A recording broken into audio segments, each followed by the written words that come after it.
Be ready, start. Ladies and gentlemen, Para, I have great pleasure in welcoming you all to the second annual general meeting of your company.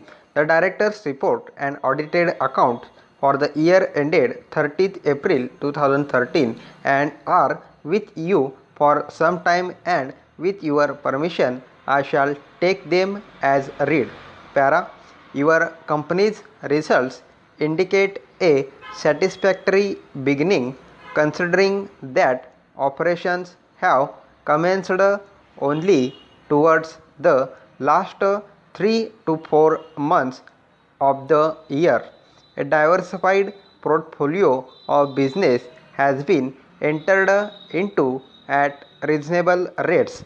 Expenditure is in proper proportion, and a comfortable profit for the year has been achieved even after taking into account full depreciation for the assets over the primary lease period.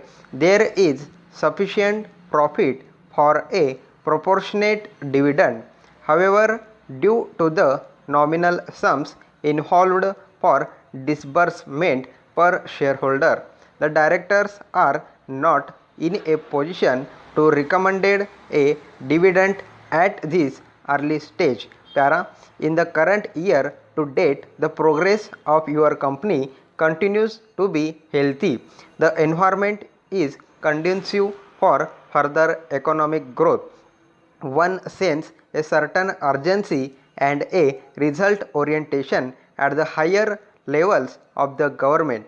Appropriate thrust is being given at the policy making level for speeding up our rate of progress as a nation to enable the fruits of progress to reach the country's citizens. Ours is an expanding market, increasingly getting more competitive and sophisticated. Most of our population is young and eager. We have the managerial and technical skills, and we have the ability to selectively acquire and absorb the latest technology and improve on it. It is this section which will provide maximum employment opportunities in the years to come. The company is proud that it provides stable employment to thousands of persons. I have already dealt with the prospects of business of your company.